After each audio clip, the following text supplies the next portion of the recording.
m'appelle Éric Larchevêque, je suis cofondateur et CEO de Ledger. Je suis entrepreneur depuis 1996. J'ai fait 8 startups avant d'arriver jusqu'à Ledger. À la base, je suis ingénieur en microélectronique, mais dès la sortie de l'école, j'ai tout de suite voulu créer une entreprise et j'en ai fait une deuxième, une troisième.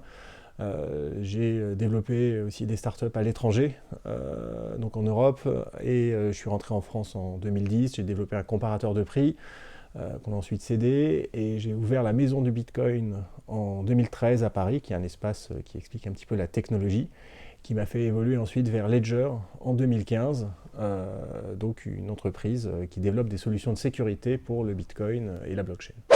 Le Bitcoin est une monnaie cryptographique qui existe sur Internet et qui permet à tout à chacun dans le monde entier, de façon libre, sans banque, sans tiers de confiance, de pouvoir échanger des valeurs qui sont des Bitcoins. Il y a des millions d'utilisateurs dans le monde, les Bitcoins ont une valeur, et donc il y a plusieurs milliards de valeurs en Bitcoin dans le monde qui sont échangées. Quand on possède des bitcoins, ce qu'on possède vraiment, en fait, c'est une information. On appelle ça une clé privée, mais c'est un peu comme un bon au porteur, comme des billets, parce que c'est vraiment du cash. Quand on possède des bitcoins, on les possède vraiment. Et au même titre que si vous achetez de l'or physique, vous allez avoir besoin d'un coffre. Si vous possédez des bitcoins, il vous faudra aussi un coffre digital. Et c'est ce que propose la société Ledger, en s'inspirant de la technologie qui a été utilisée pendant des dizaines d'années pour les télécoms, pour la banque, qui est la carte à puce, des éléments sécurisés. On a remis au goût du jour pour pouvoir donc protéger, sécuriser des bitcoins et toute autre crypto-monnaie afin de permettre à ces utilisateurs de pouvoir les garder, les conserver et les échanger en toute sécurité.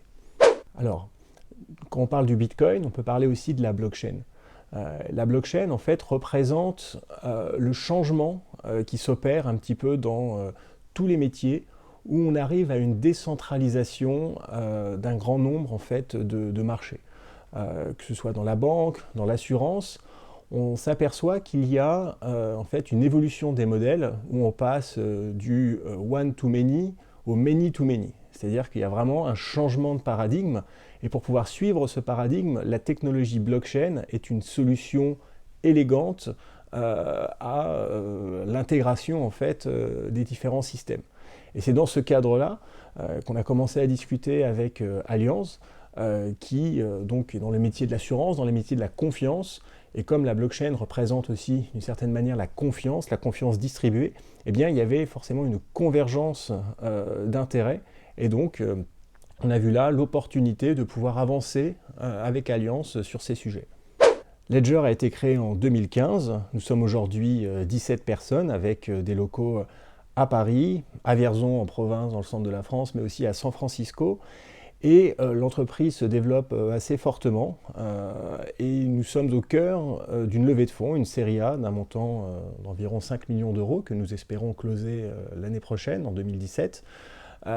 Et donc l'enjeu pour Ledger aujourd'hui, c'est évidemment d'arriver à faire le closing de cette levée qui est capitale pour le développement futur de l'entreprise, mais aussi par la suite de recruter les bons profils pour amener le développement de Ledger en fait, bien, aux prochaines étapes, mais aussi travailler sur les solutions plus B2B qui représentent un avenir important pour Ledger, puisqu'aujourd'hui, la plupart des solutions que nous proposons sont plutôt des solutions B2C, c'est-à-dire pour l'utilisateur qui souhaite par exemple sécuriser ses bitcoins. Mais la blockchain se développe, il y a énormément d'applications dans le domaine banque, finance, industrie qui sont en train d'émerger, et nous devons donc adapter nos produits à ces besoins-là, et donc construire toute une offre B2B dans les mois qui viennent, et ce sera l'enjeu de l'adaptation en fait à la fois de l'équipe et de l'offre de Ledger.